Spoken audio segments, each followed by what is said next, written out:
Baik, Assalamualaikum warahmatullahi wabarakatuh. Waalaikumsalam warahmatullahi wabarakatuh. Innal hamdalillah nahmaduhu wa nasta'inuhu wa nastaghfiruh wa na'udzu billahi min shururi anfusina wa min sayyiati a'malina.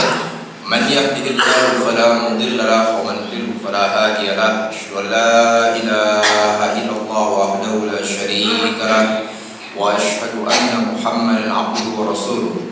Allahumma salli wa sallim ala nabiyyina Muhammadin wa ala alihi wa sahbihi wa man tabi'ahum bi ihsan ila yaumiddin. Amma ba'd.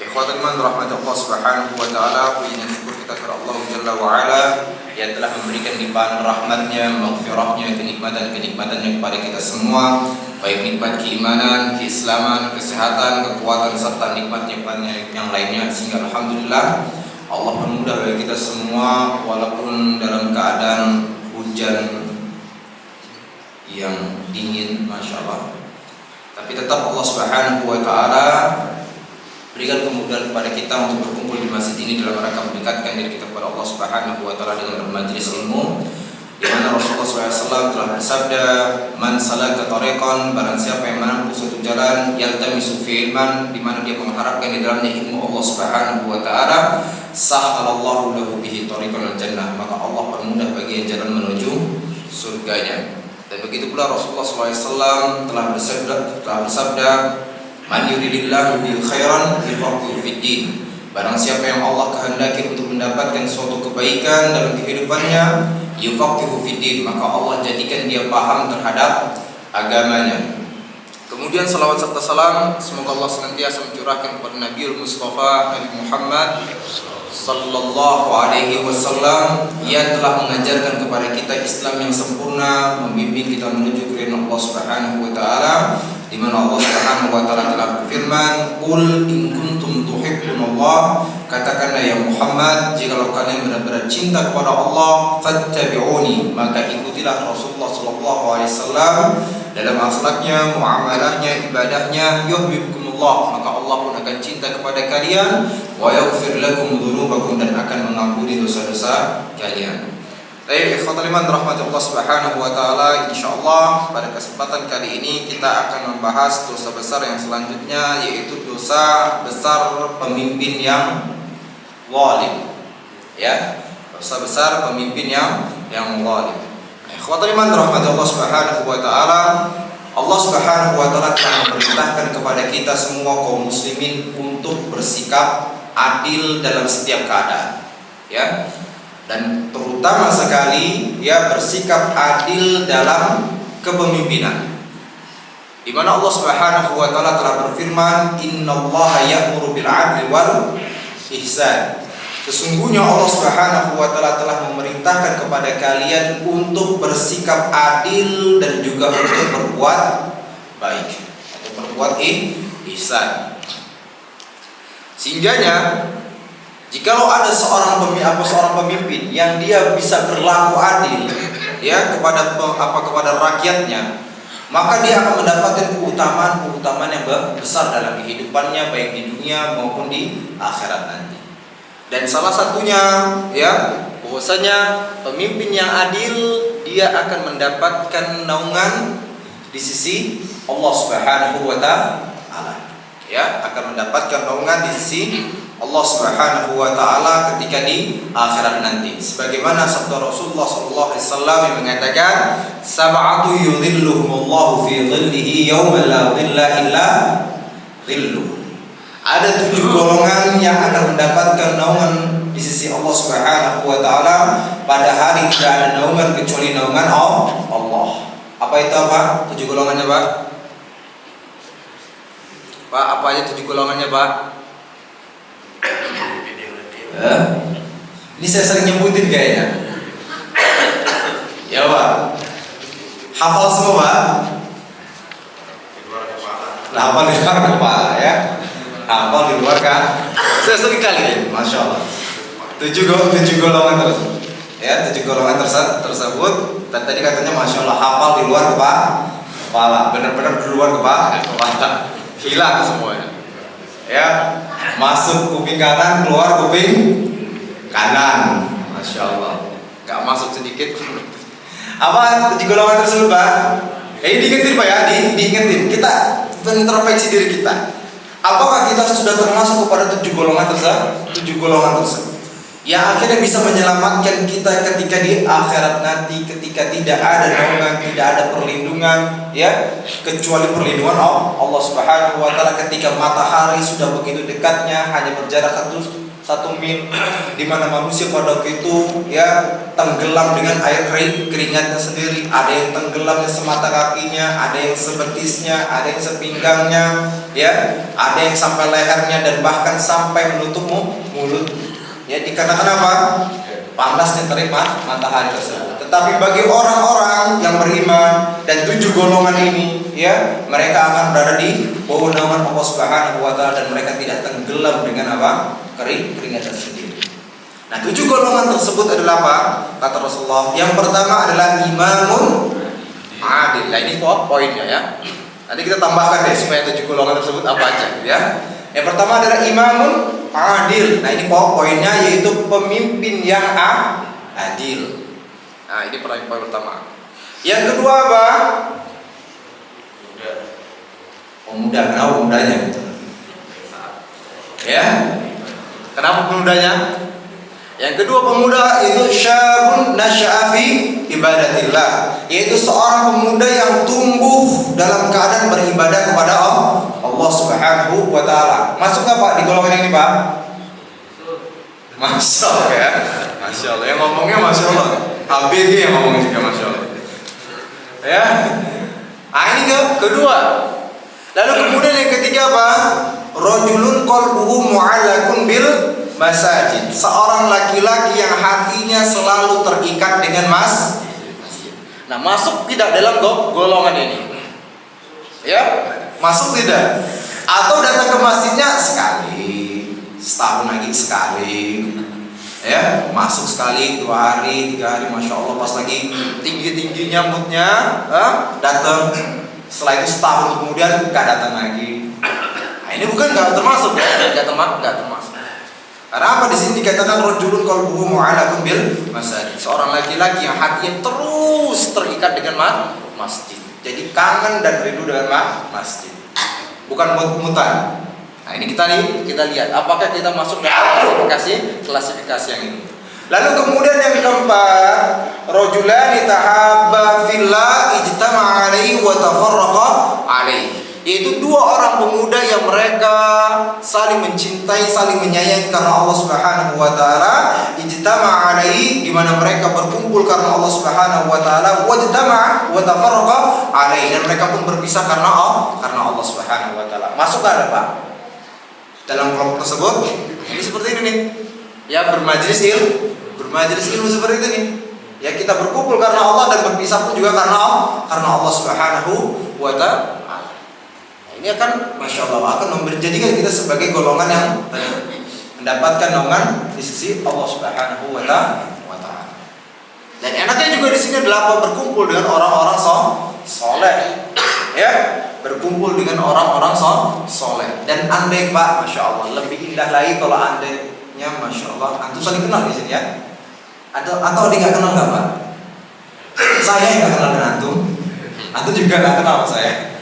Ya, tapi kalau saling mengenal, Masya Allah, di sini berkumpul karena Allah Subhanahu wa taala, ya, dan bahkan saling mencintai karena Allah Subhanahu wa taala. Pak, nih Rasulullah katakan, ya, kalau ada seseorang yang mungkin pada waktu itu dia akan masuk ke dalam surga, ya, dia masuk dalam surga mungkin dia di derajat yang paling rendah, tapi ternyata temannya yang sebelah biasa bermajelis ilmu itu mendapatkan di surga yang paling tertinggi, ya. Maka kata Rasulullah SAW, almar'u ma'aman ahabba. Ya, seseorang itu nanti di akhirat akan dikumpulkan bersama dengan orang yang dia sayangi. Nah, jikalau tadi kenapa temannya ini ternyata berada di surga yang rendah, yang satunya lagi berada di surga yang tinggi, maka yang tinggi tersebut akan memberikan syafaat untuk temannya yang rendah. Ya, dan inilah yang dikatakan dalam hadis tersebut. Ketika salah seorang Arab Badui mengatakan, "Ya Rasulullah, seandainya ada seseorang yang mencintai suatu kaum, akan tetapi dia tidak bisa melakukan perbuatan atau amalan-amalan yang seperti kaum tersebut." Ya, dia nggak bisa nih. Karena apa? Kaum tersebut ternyata amalannya begitu dahsyat, tetapi dia hanya bisa ngikut aja. Ya, setidaknya mengikuti perbuatan-perbuatan mereka, tapi nggak sampai ke derajat orang-orang tersebut. Apakah orang yang mencintai kaum tersebut akan dikumpulkan bersama-sama ya Rasulullah di akhirat nanti? Apa kata Rasulullah? Tadi almarhum ma'aman ahabba, seseorang itu akan dikumpulkan bersama dengan orang yang dicintainya atau disayanginya karena Allah Subhanahu wa taala di akhirat nanti. Kata di Masya Allah, kita berkumpul seperti ini, dia saling menyayangi karena Allah. Maka tadi yang berada di derajat yang paling tinggi akan membantu orang yang berada di derajat yang rendah, ya, untuk akhirnya apa? Mendapatkan derajat yang tinggi di sisi Allah Subhanahu wa taala. Nah, ini tadi yang ke berapa? 4 ya? 4. Hafal apa berarti, Pak? Hafal? Masih hafal ya? 4 ya? 4. Yang kelima apa? Rajulun da'athu imra'atun dzatu mansibin wa jamal. Qala inni akhafullah. Yang kelima adalah seorang laki-laki ya, yang dia digoda oleh seorang wanita yang begitu cantik, yang begitu kaya, bermartabat, digoda untuk berzina. Qala inni akhafullah. Lalu kemudian dia pun berkata, sesungguhnya aku takut kepada Allah Subhanahu wa taala. Masuk enggak Pak ini bantu? Kayaknya masuk semua. Hah? Ya, kayaknya kelima ini masuk ini. Masya Allah. Ya, yang kelima. Yang keenam apa? Ya, rajulun tasaddaqa bisadaqatin, yaitu seorang laki-laki yang bersedekah dengan suatu sedekah, hatta la ta'lamu shimaluhu ma tunfiqu yaminu, singgahnya tangan kirinya tidak mengetahui apa yang diinfakkan oleh tangan kanannya. Artinya apa? Dia bersedekah, rajin bersedekah dan semuanya. Ini yang keenam. Lalu kemudian yang ketujuh apa? Rajulun dzakarallahu khalian fa fadat ainah. Seorang laki-laki yang dia berzikir kepada Allah Subhanahu wa taala dalam keadaan sunyi, dalam keadaan sendiri, fa fadat ainah. Lalu kemudian dia meneteskan air mata. Lihat Pak, Masya Allah. Hadis ini dikatakan apa? Seorang laki-laki yang berzikir sendiri, bukan ramean Pak. Bukan ramean. Apa ya? Bukan ramean dari abis maghrib sampai kemudian subuh rame-rame dan sebagainya. Kemudian apa? Pas azan sholat subuhnya hilang ternyata, nggak kumpul di masjid. Ini disebutkan dalam hadis apa? Rajulun dzakarallahu khalian fa fadat ainah. Seorang laki-laki yang dia berzikir kepada Allah Subhanahu wa taala dalam keadaan sunyi, dalam keadaan sendiri, lalu kemudian dia meneteskan air mata. Ya, bukan yang rame-rame, bukan. Ya, bukan yang rame-rame. Karena sebaliknya malah yang rame-rame ini akan mendatangkan rasa ujub biasanya. Ya, mendatangkan rasa ujub. Wow, ini sebagainya. Tapi kalau sendiri, ujub sama siapa dia? Ya, dia akan rasa ujub sama siapa? Hah? Gak ada. Ya gak ada. Apalagi kalau seandainya mereka berkumpul rame-rame, ya, kemudian baca pakai mic, ya, baca pakai mic dan sebagainya. Ini nambah lagi akan mendatangkan celah untuk apa? Rasa ujub dan ria. Seperti itu. Sementara tadi yang diminta adalah apa? Berzikir sendiri, sunyi, dalam keadaan tenang, ya. Lalu kemudian bisa meneteskan air mata. Tuh. Nah, sekarang itu 7 golongan tersebut. Hafal nggak Pak? Pak, hafal nggak Pak? Insya Allah nggak hafal. Apa aja Pak 7 golongan tersebut? Imam Nadir. Apa lagi? Rajulun. Rajulun. Apa yang kedua? Pemuda. Ya, yang tumbuh dalam keadaan beribadah kepada Allah. Kemudian yang ketiga, laki-laki yang hatinya terikat dengan masjid. Yang keempat, Seorang pemuda. dua orang laki-laki yang mereka saling mencintai, saling menyayangi karena Allah. Mereka berkumpul karena Allah dan berpisah pun karena Allah. Kelima apa? Laki-laki yang Pemuda atau seorang laki-laki yang digoda oleh seorang wanita yang kaya, yang bermartabat. Dia katakan apa? Saya takut kepada Allah. Yang keenam, pemuda atau seorang laki-laki yang bersedekah dalam satu dari sedekah sehingga tangan kirinya tidak mengetahui apa yang diinfakkan oleh tangan kanannya. Baru kemudian yang ketujuh, seseorang yang berzikir kepada Allah Subhanahu wa taala dalam keadaan sunyi, dalam keadaan sendiri, fafadat ainahu, kemudian dia meneteskan air matanya. Nah, ini kita pikirkan diri kita dari 7 golongan tersebut, di mana diri kita. Diri kita. Nah, sekarang kita masuk kepada poinnya. Di sini dikatakan bahwasanya imamun adil yang pertama kali yang akan mendapatkan naungan di sisi Allah Subhanahu wa taala adalah pemimpin yang adil. Nah, di sini disebutkan pemimpin yang adil. Lalu kemudian juga pemimpin yang adil ini, mereka akan dimasukkan dalam surga dan berada di derajat yang tinggi. Mereka di atas mimbar cahaya. Di atas mimbar cahaya. Di mana Rasulullah SAW telah mengatakan, innal muqsitina indallahi ala manabir min nur. Sesungguhnya orang-orang yang adil, ala manabir min nur, mereka nanti di akhir nanti di atas mimbar-mimbar dari cahaya. Di atas mimbar-mimbar dari cahaya. Lalu kemudian Rasulullah memberitahukan tentang mereka ini sifatnya gimana? Alladzina ya'diluna fi hukmihim wa ahlihim wa mawalahum. Yaitu orang-orang yang bersikap adil dalam hukumnya, bersikap adil dalam keluarganya, dan juga apa yang diberikan kekuasaan kepadanya. Maka di sini kita dapatkan bahwasanya keadilan dalam pemimpin itu, keadilan dalam kepemimpinan bukan hanya dalam kekuasaan atau pemerintahan. Pak. Keadilan dalam kepemimpinan bukan hanya sekedar apa? Pak? Di dalam suatu pemerintahan. Karena apa di sini disebutkan alladzina ya'diluna fi hukmihim wa ahlihim wa mawalahum. Yang pertama apa? Orang-orang yang bersikap adil dalam kekuasaannya. Nah, ini dalam pemerintahannya. Dia jadi seorang pejabat atau seorang presiden, seperti itu. Maka dia harus bersikap adil. Untuk apa? Mendapatkan kedudukan yang tinggi di sisi Allah Subhanahu wa taala tadi. Ala manabir min nur. Mereka di atas mimbar cahaya.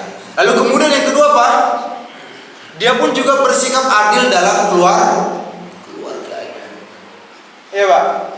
Bersikap adil dalam keluarganya. Baik kepada istrinya, kepada anak-anaknya, kepada orang tuanya. Itu harus bersikap adil.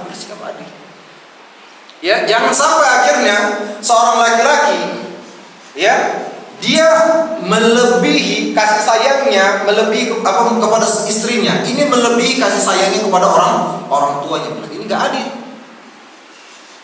Kalau ada seorang laki-laki yang dia berbuat baik kepada istrinya, melebihi berbuat baiknya kepada orang tuanya, maka ini enggak bersikap adil. Karena apa? Karena Rasulullah SAW memerintahkan kepada kita untuk berbuat baik terlebih dahulu kepada orang tua. Disebutkan dalam hadis, man ahaqqun nasi bi husni sahabati. Ya Rasulullah, siapakah orang yang paling berhak untuk mendapatkan baktiku, mendapatkan kasih sayangku? Nah, kemudian apa kata Rasulullah? Ummuka. Kemudian tanya lagi siapa lagi? Ummuka. Ibu. Tanya lagi siapa lagi ya Rasulullah?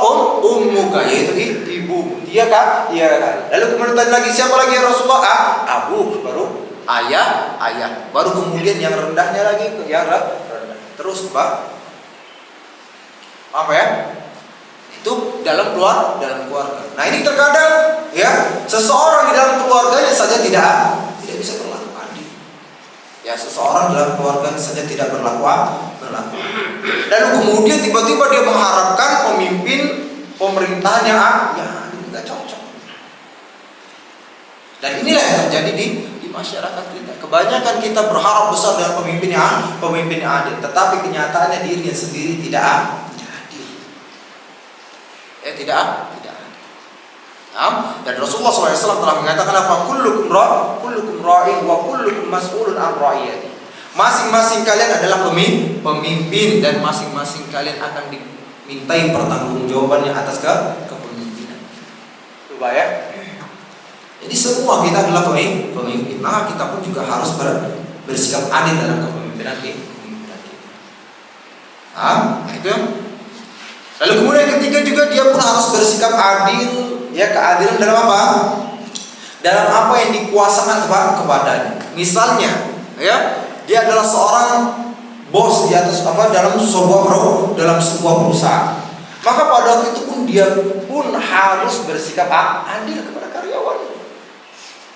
Ya, bersikap adil kepada karyawan. Jangan yang dia senang sama ini akhirnya diberikan fasilitas yang bagus, kemudian ini itu dan sebagainya. Sementara yang satunya karyawan, karena dia gak suka dengan karyawan tersebut, walaupun karyawan tersebut adalah orang yang rajin, orang yang ini sebagainya, akhirnya tidak diberikan fasilitas apapun, tidak diberikan ini itu dan sebagainya. Ini gak adil. Ya. Nah, kalau bahasanya dalam lini-lini yang di bawah saja masyarakatnya sudah tidak bersikap adil, lalu kemudian tiba-tiba dia mengharapkan pemimpin yang adil dalam suatu negara ini, jomplang. Ya, jomplang. Karena apa? Karena pemimpin yang adil, pemimpin suatu negara yang adil itu akan muncul ketika rakyat-rakyatnya adalah orang-orang yang adil. Benar tidak, Pak? Pak? Benar tidak? Ya? Ini masa di antara batu-batu kerikil. Batu-batu kerikil. Ketika kita mau mengambil secara gitu, mencari ya di antara batu kerikil tersebut, apakah tiba-tiba kita bisa kita pegang langsung tiba-tiba ada emas di antaranya, Pak? Susah kan? Benar tidak? Ini kerikil nih, batu kerikil. Tiba-tiba kita pejamkan mata kita pilih gitu aja. Mungkin enggak bahasanya peluang untuk mendapatkan emas di antara batu kerikil tersebut sampai kepada 50%-nya, Pak? Sementara dia tahu nih batu kerikil. Ya? Atau 20%-nya deh. Ya, dia tahu nih batu kerikil dan mungkin ada emas, mungkin ada emas di antara batu-batu kerikil tersebut. Tapi ketika dia memejamkan matanya, lalu kemudian dia mengambil situ, kesempatan untuk mendapatkan emas tadi bisa nggak sampai 20%? Juga. Karena apa? Emasnya cuma satu, sementara semuanya batu kerikil. Seperti itulah, Pak. Analogi. Ya, seseorang atau suatu rakyat pengen mengharapkan saya pengen dapatnya pemimpin yang adil, saya pengen begini dan sebagainya. Sementara rakyatnya semuanya adalah orang-orang yang tidak adil. Maka gimana cara muncul pemimpin yang adil ini? Kan gitu. Ini rakyatnya koruptor. Ya, dari tingkat yang paling bawah sampai ke atas ini koruptor semua nih. Ini misal ya, misal. Ini rakyat tuh koruptor dari bawah. Dari tingkat yang paling bawah, misalnya orang jualan biasa, itu sudah korupsi ke bosnya. Dapat dagangannya harusnya beli dapatnya 500.000, diomongin ke bosnya, cuma dapat segitu dan sebagainya. Atau dicuri dan sebagainya. Ini di lini yang paling bawah sampai lini yang paling atas semuanya udah lalu kemudian tiba-tiba berharap kami pengen pemimpin yang tidak ini sulit ya, sulit.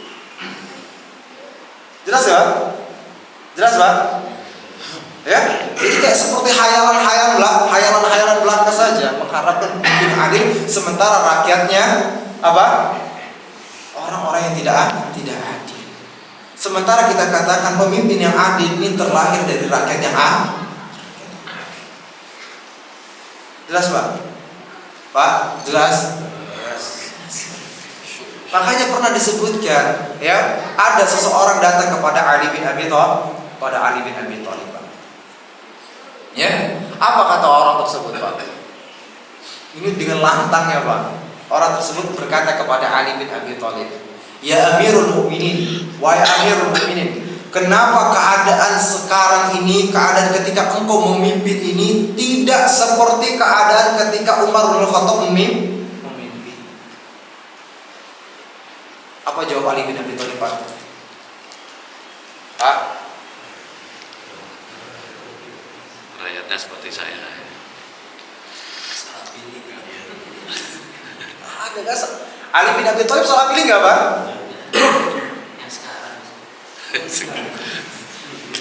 Ayo Pak, Ali bin Abi Thalib salah pilih nggak Pak? Ya, tapi pada waktu zamannya Ali bin Abi Thalib itu benar-benar kayak chaos keadaannya. Hah? Tapi apa jawaban Ali bin Abi Thalib pada waktu itu ketika ada orang tersebut mengatakan, "Wa Amirul Mukminin, kenapa keadaanmu ya keadaan rakyat atau masyarakat ini pada masa kepemimpinanmu ini tidak seperti keadaan masyarakat ketika pada masa Umar bin Khattab kondisinya?" Apa jawab Amirul Mukminin Ali bin Abi Thalib radhiyallahu anhu pada waktu itu apa? Karena pada waktu itu, pada masanya Umar bin Khattab radhiyallahu anhu, ya, ketika dia memimpin, itu rakyatnya adalah orang-orang seperti saya, kata Ali. Ya, itu adalah orang-orang seperti saya. Sehingga akhirnya apa? Ketika di antara kami yang terpilihnya siapa? Umar bin Khattab. Dan adapun sekarang saya, ya, ketika saya memimpin, rakyatnya adalah orang-orang seperti Anda dan kalian. Ya, jadi itu bahasanya. Bahasanya orang ini, kami ini pengen mengharapkan rasa aman, kedamaian, ketentraman. Ini orang soleh nih pemimpinnya nih, orang yang baik. Tetapi pada itu tidak bisa menghasilkan kedamaian, ketentraman gara-gara apa? Rakyatnya. Jadi kayak gitu. Ya, jadi pengen pemimpin yang begini sementara rakyatnya saja, ya, itu jauh gimana mau menghasilkan pemimpin yang baik, ya, pemimpin yang baik, pemimpin yang sabar dan lain sebagainya. Jelas Pak? Tadi dikatakan orang-orang yang orang-orang yang mendapatkan atau berada di atas mimbar cahaya adalah orang-orang yang bersikap adil dalam kekuasaannya, bersikap adil di dalam apa? Dalam keluarganya, bersikap adil pula pada sesuatu apapun yang dikuasakan kepadanya, misalnya perusahaan ataupun ini, ada usaha ini atau proyek ini dan lain sebagainya, dia bisa berlaku adil dalam apa yang dia kuasakan tersebut. Jelas Pak? Nah kemudian yang ketiga, ya, bahwasanya sebaik-baik pemimpin adalah pemimpin yang adil tadi, dan mereka adalah sebaik-baiknya pemimpin yang selalu mendapatkan rahmat dari Allah Subhanahu wa taala. Dan Rasulullah SAW telah mengatakan, "Khiyaru a'immatikum alladziina tuhibbunahum wa yuhibbunakum." Sebaik-baiknya pemimpin di antara kalian adalah orang-orang yang kalian mencintai mereka dan mereka pun mencintai kalian. Wa tusalluna 'alaihim, di mana kalian mendoakan kebaikan-kebaikan untuk mereka dan mereka pun juga mendoakan kebaikan-kebaikan untuk kalian. Itu adalah sebaik-baiknya pemimpin.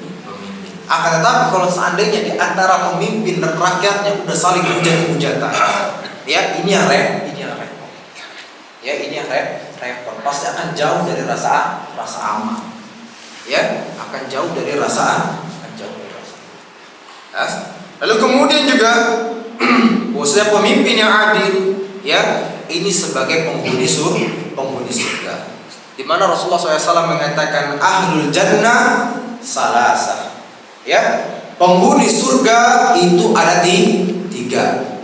Pak, Masya Allah, kayaknya udah khusyuk semua nih kayaknya. Ya, sudah khusyuk belum Pak? Masya Allah, fokus ya. Ya, Pak, Rasulullah mengatakan ahlul jannah salasah. Ya, penghuni surga itu ada tiga. Siapa Pak? Ayo tadi khusyuk kayak tadi, yang sudah masuk dalam alam surga tadi. Penghuni surga itu ada tiga. Siapa mereka?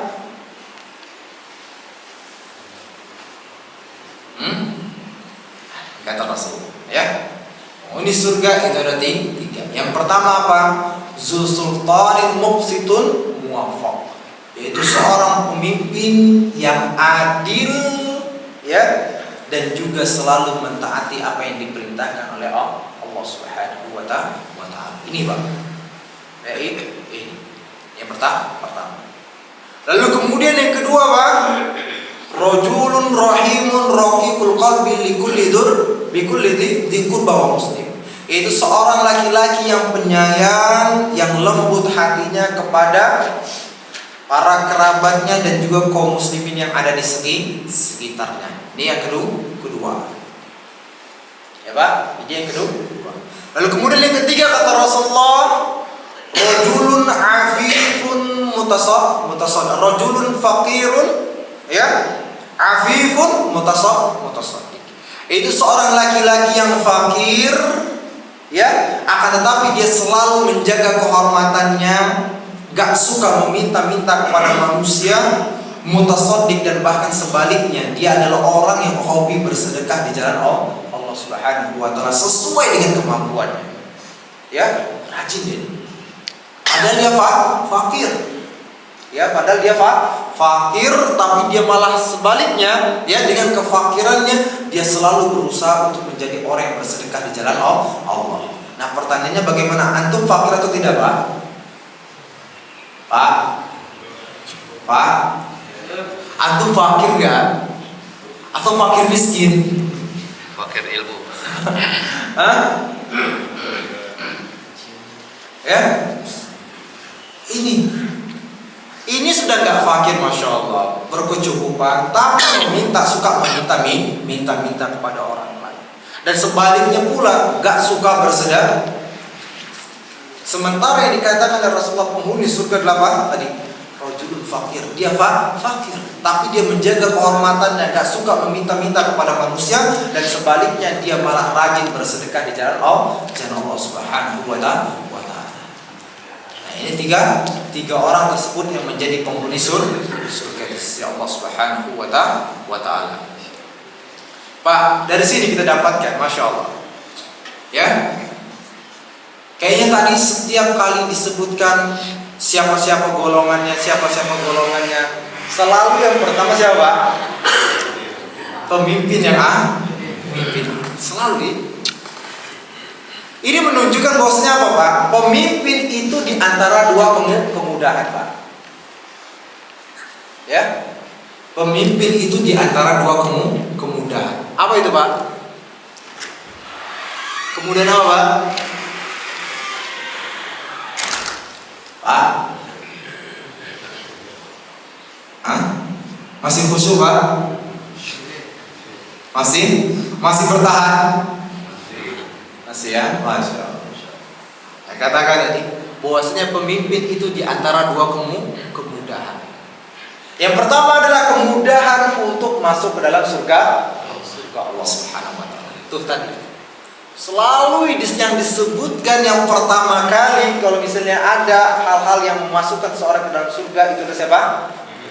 Pemimpin yang adil. Ya, pemimpin yang adil, ya, yang selalu menyayangi rakyatnya, itu mudah sekali untuk masuk ke dalam surga. Bahkan disebutkan tadi dari golongan-golongan tadi selalu pemimpin yang adil itu masuk ke dalamnya. Tetapi di satu sisi juga, ya, pemimpin ini dimudahkan juga untuk masuk ke dalam neraka jahanam. Dengan apa? Dengan kezaliman dan keburukan yang mereka lakukan. Ya, dengan kezaliman dan keburukan yang mereka lakukan. Nah, di antara lihat ancaman-ancaman atau dosa-dosa yang didapatkan oleh pemimpin yang zalim. Yang pertama adalah mereka mendapatkan azab yang begitu pedih. Ya, mereka mendapatkan azab yang begitu pedih. Di mana Allah Subhanahu wa Ta'ala telah berfirman, "Innamas sabilu 'alal ladzina yadhlimuna an-nas wa yabghuna fil ardi bighairi haqq, ulaika lahum 'adzabun." Sesungguhnya dosa itu atas orang-orang yang melakukan kezaliman di antara manusia. Wa yabghuna fil ardi bighairi haqq, lalu kemudian mereka pun melakukan perbuatan yang melampaui batas di muka bumi. Lalu kemudian Allah katakan, ulaika lahum adzabun alim. Ya, mereka itu adalah orang-orang yang akan mendapatkan azab yang begitu Pak, kalau kita Pak, Masya Allah. Ya, kalau kita perhatikan dalam ayat ini tadi, sesungguhnya dosa itu atas orang-orang yang melakukan kezaliman terhadap manusia dan melakukan perbuatan-perbuatan yang melampaui batas di muka bumi, maka mereka mendapatkan azab yang begitu pedih. Di bagian mana disebutkan pemimpinnya, Pak? Hah? Di bagian mana dia sebutkan, Pak, pemimpinnya? Nggak ada. Nggak ada ya. Ada nggak disebutkan pemimpinnya di sini? Nggak ada. Artinya apa?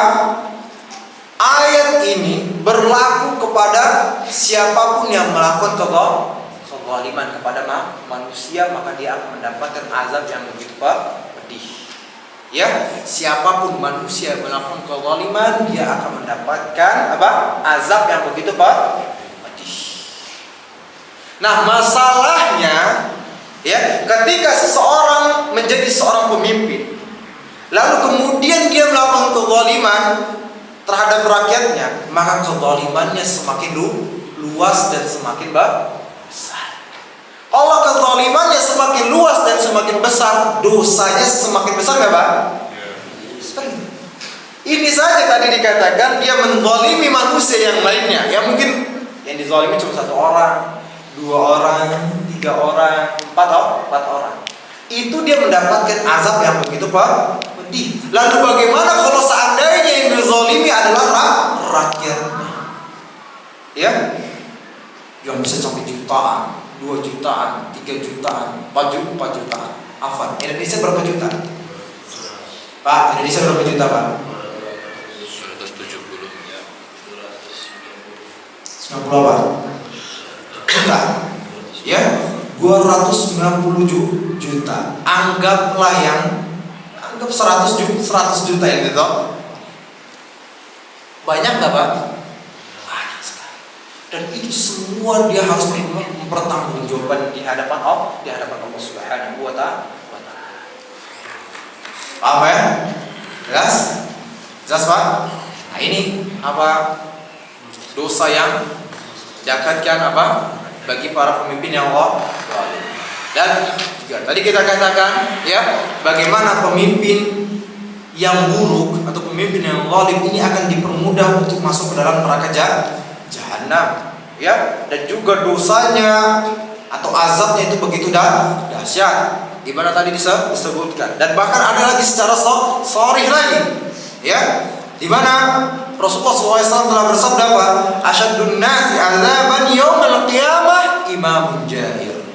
Seseorang yang akan mendapatkan azab yang begitu pedih pada hari kiamat nanti, ya, yang azabnya begitu dahsyat, yang begitu pedih pada hari kiamat nanti adalah imamun jahir, seorang pemimpin yang melakukan kezaliman. Pak, ya, jelas kalau ini ya, jelas nggak, Pak?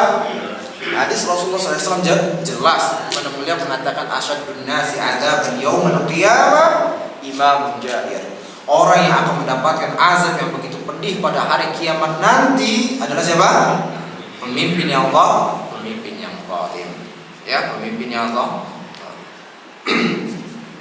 Itu yang kedua. Afwan, ini kita suruh jam berapa ini?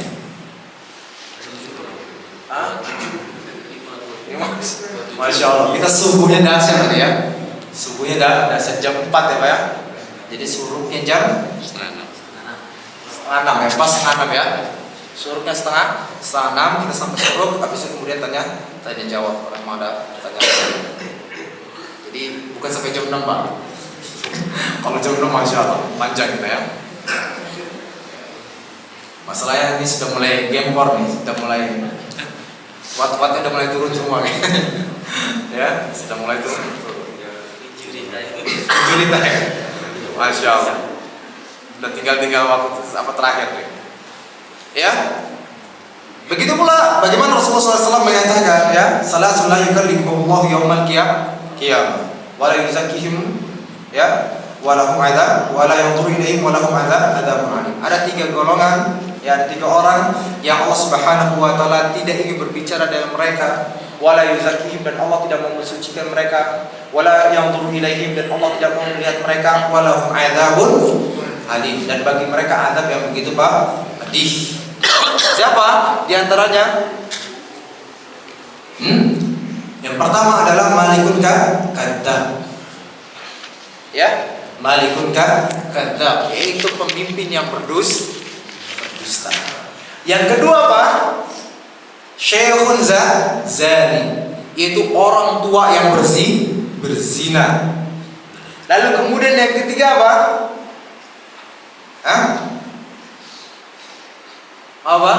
Ailun mustakbir, yaitu orang yang miskin tapi sombong. Udah miskin sombong lagi. Nah ini semua berkebalikan Pak, 3 golongan tadi. Ya, tiga orang yang Allah Subhanahu wa taala enggak mau berbicara dengan mereka, enggak mau mensucikan mereka, enggak mau melihat mereka, dan bagi mereka azab yang begitu pedih. Ini semua berkebalikan. Ya, perbuatannya. Yang pertama adalah malikun kadzdzab, yaitu seorang pemimpin yang berdusta. Yang seharusnya pemimpin perlu enggak berdusta, Pak? Orang dia punya kekuasaan kok. Ya, dia punya kekuasaan, tapi dia kekuasaan tersebut malah dia berdusta. Kalau bawahan yang berdusta itu cocok nggak? Cocok. Kenapa? Dia takut dengan bosnya. Dia takut dengan atasannya. Tapi ini pemimpin yang berdusta itu nggak cocok. Ya. Jadi apa? Akhirnya apa? Nah, ini dosanya lebih parah lagi. Sudah seharusnya dia pemimpin, ya pemimpin, dia punya kekuasaan, nggak perlu berdusta, malah dia berdusta. Ini yang pertama. Yang kedua apa? Syekhun zani, yaitu orang tua yang tua renta masih berzina.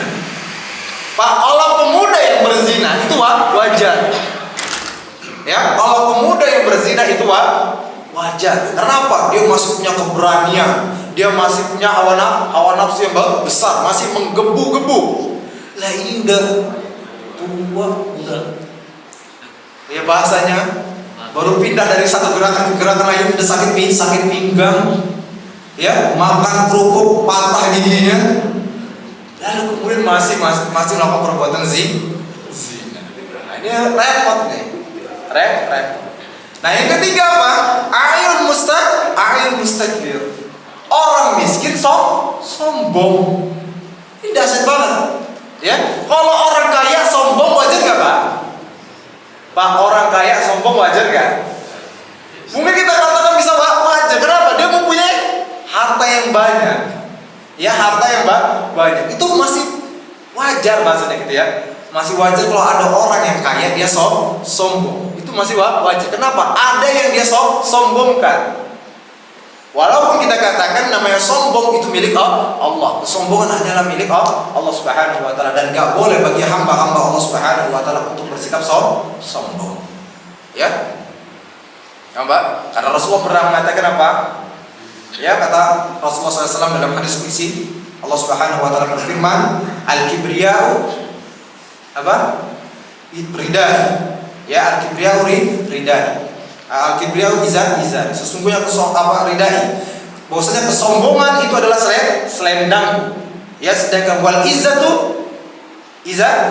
Sedangkan kemuliaan adalah sarungku, kata Allah Subhanahu wa taala. Faman naza'ani bi syai'in minhuma, dan barang siapa yang menantangku di antara dengan keduanya, itu dia pun bersikap sombong dan merasa mulia, adzabtu, maka aku akan mengazab. Nah, ini aja bahasanya orang yang kaya, ya orang yang kaya punya kekuasaan dan lain sebagainya, tidak diperbolehkan untuk bersikap sombong. Ini miskin sombong lagi. Ini repot. Ya, maka 3 orang tadi ya disebutkan di antaranya Pak, pemimpin yang berdusta itu tidak apa? Allah Subhanahu wa taala enggak mau berbicara dengan mereka, Allah enggak mau melihat mereka, Allah tidak mau mensucikan mereka, dan bagi mereka azab yang begitu Pak. Lalu kemudian juga haramnya surga bagi para pemimpin yang haramnya surga bagi para pemimpin yang di mana Rasulullah SAW telah mengatakan, manistara'ahullahu ra'iyatan, barang siapa yang Allah jadikan pemimpin terhadap rakyatnya, thumma lam yuhidhu bil muslim, lalu kemudian dia tidak bersikap adil, tidak bersikap tulus kepada rakyatnya, illa harramallahu alaihi jannah, kecuali Allah haramkan baginya surga. Apa? Allah haramkan baginya surga. Tuh.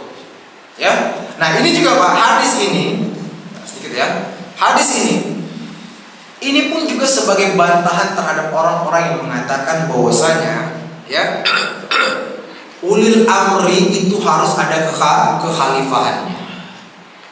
Ya. Ulil amri itu harus ada kekhalifahannya. Ini bantahan. Karena apa? Ulil amri enggak perlu harus ada kekhalifahan. Karena disebutkan di sini manistar'ahullahu ra'iyatan, barang siapa yang Allah jadikan dia pemimpin terhadap rakyat. Tuh. Berarti apa? Dia menjadi ulil amrinya. Dia yang mengurusi urusan rakyatnya. Ya, semalam yuhid bin nusyin, lalu kemudian dia tidak berlaku adil, tidak berlaku tulus kepada rakyatnya, kecuali Allah haramkan baginya surga. Jadi artinya apa? Dari kaum muslimin atau negeri kaum muslimin yang pada waktu itu mungkin mereka belum menerapkan secara keseluruhan hukum Allah Subhanahu wa taala, akan tetapi pemimpinnya muslim, rakyatnya muslim, ya, dan kemudian ada syiar-syiar muslim berlaku, penerapan hukum-hukum Islam pun sebagiannya berlaku, maka mereka disebut dengan ulil amri. Apalagi di dalam hadis ini juga bukan untuk orang kafir, bukan untuk orang kafir.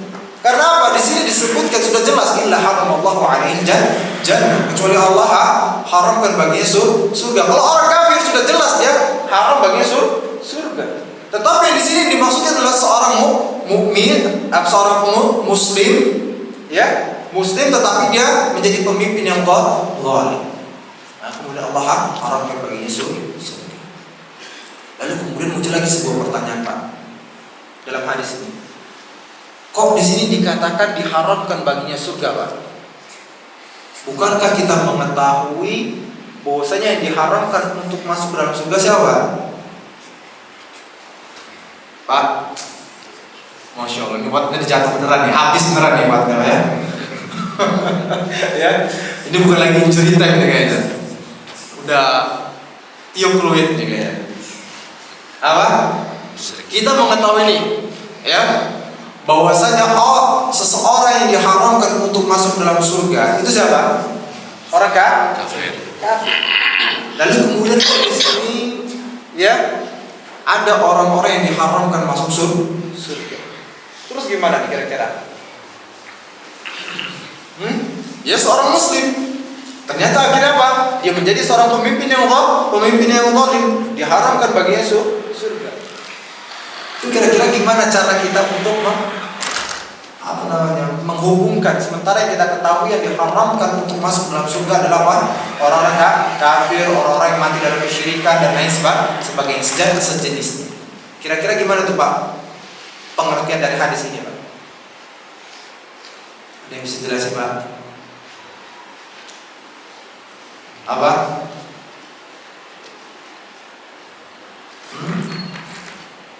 Pak, saya sering mengatakan juga, ya, berkenaan seperti ini. Kalau ada hadis-hadis yang di situ mengatakan, ya, selain dari kesyirikan, kekufuran dan lain sebagainya, yang dikatakan diharamkan baginya surga, atau misal contoh, apa? La yadkhulul jannata man kana fi qalbihi mithqala dzarratin min kibr. Tidak akan masuk surga seseorang yang apabila dalam hatinya terdapat sedikit kesombongan. Tidak akan masuk surga.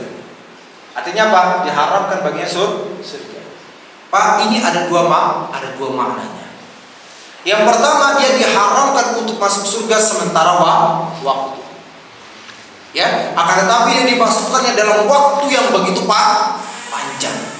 Lama sekali. Hampir seperti abadi lah, seperti itu. Ya, waktunya begitu panjang. Tapi dia diharamkan untuk masuk surga sementara waktu, Pak. Ya. Nah, ini yang pertama, makna yang pertama, ya, pengharamannya untuk masuk surga itu sementara waktu, tapi menunjukkan ya, dia dimasukkan ke dalam ke dalam neraka dalam waktu yang begitu panjang. Atau mana yang kedua, memang dia diharamkan lama-lamanya. Ya, diharamkan secara abadi. Dan ini berlaku bagi orang-orang yang kafir, orang-orang yang mati dalam kekafiran ataupun mati dalam kesyirikan dan sejenisnya. Jelas ya? Jelas sampai sini, Pak? Baik, Masya Allah. Kita sampai sini saja, Pak. Masya Allah. Sudah injury time kayaknya. Habis. Sudah masuk juga. Fadhal, ada yang mau bertanya, Pak?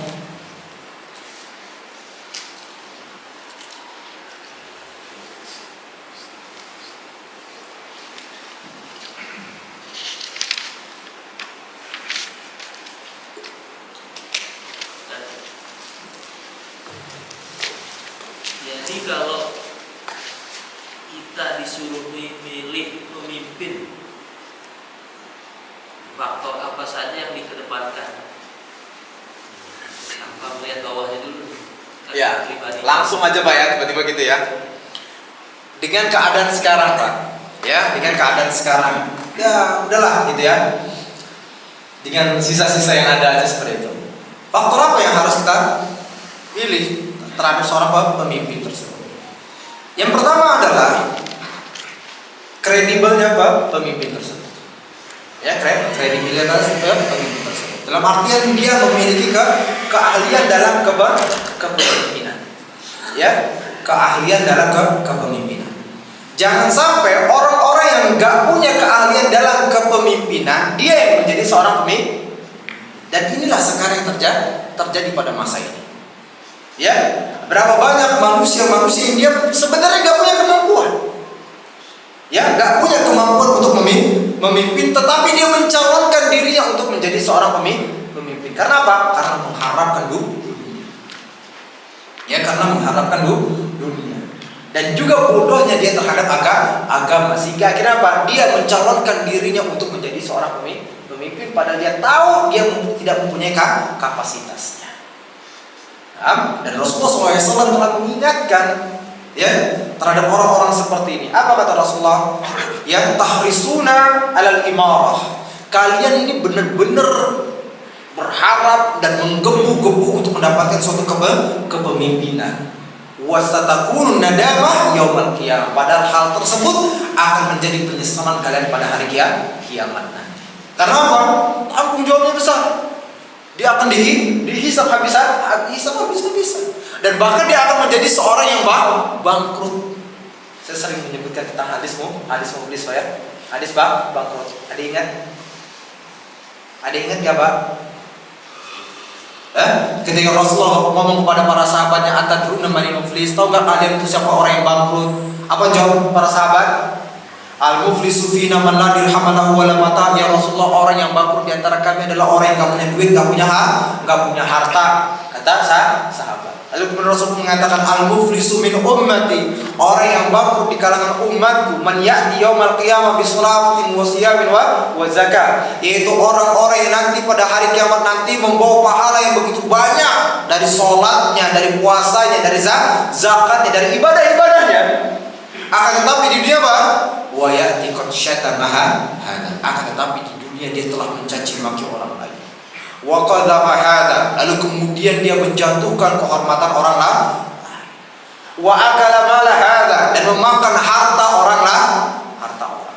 Wa daraba hada. Lalu kemudian dia menyakiti orang lain, memukul orang lain.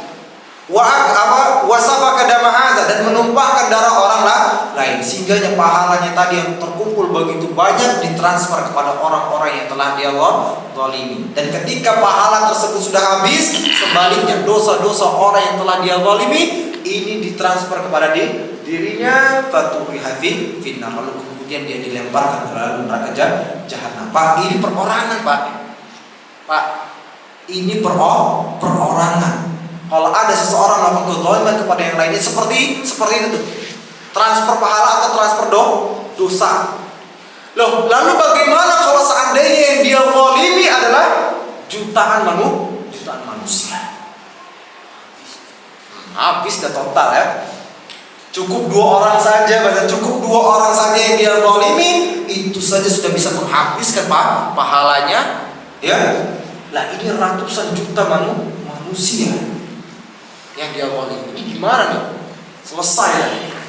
Nah, ini kata Rasulullah SAW, satakunu nadama yaumal kiamat. Dia akan mendapat penyesalan pada hari kiamat. Dia tidak mampu, tapi memaksakan diri. Karena apa? Hanya untuk mendapatkan dunia. Itu yang pertama.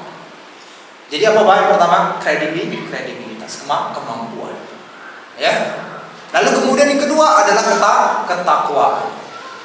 Ya, ketakwaan atau kesolehan dia. Ya. Karena apa? Seorang pemimpin, ya, yang dia punya kemampuan, tetapi dia tidak memiliki ketakwaan dan keimanan, tidak memiliki ketakutan kepada Allah Subhanahu wa taala. Ini sama saja, Pak, akan menghasilkan monster yang besar. Ya, monster yang besar. Dia pintar. Tapi dia tidak memiliki ketakutan kepada Allah Subhanahu wa taala. Ini hanya akan apa, Pak? Banyak merusak rakyatnya. Banyak melakukan kezaliman kepada rakyatnya.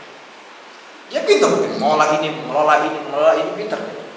Tapi masalahnya dia tidak memiliki rasa takut kepada Allah Subhanahu wa taala. Pasti pada betul kemaksiatan akan dia lakukan, kezaliman pasti akan dia lakukan. Nah, kriteria inilah, Pak, ya. Jadi yang pertama adalah kemampuan, lalu kemudian kedua adalah ketakwaan. Ya, kita akan melihat sisi ini pada diri pemimpin yang mau kita pimpin. Nah, kalau ternyata ada, ya, maka pada kita pilih mana yang paling terbaik. Ya, mana yang paling terbaik di antara mereka. Jelas, Pak? Ya. Nah, kalau misalnya ada orang muslim, ya, ada seorang muslim, lalu kemudian ada orang kafir, ya, orang kafir, maka pilih orang yang muslimnya. Ini kan enggak kadang-kadang gara-gara media ini dan sebagainya, pada itu akhirnya yang kafir dipilih. Karena media juga ditipu dan sebagainya, orang yang enggak punya kredibilitas, orang yang enggak punya kemampuan untuk memimpin akhirnya dipilih untuk memimpin. Hanya gara-gara apa? Media. Membuat pencitraan sana, pencitraan sini dan sebagainya. Ya, akhirnya apa? Orang-orang dia yang milih. Ya, dia yang milih nih. Tapi setelah dia milih, nanti dia pula yang melaknat pemimpin tersebut. Ini kan berarti apa?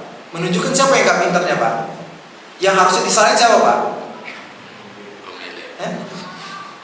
Enggak, tapi orang-orang gak mau menyalahkan diri sendiri. Gak mau, dia gak mau mengintervensi diri.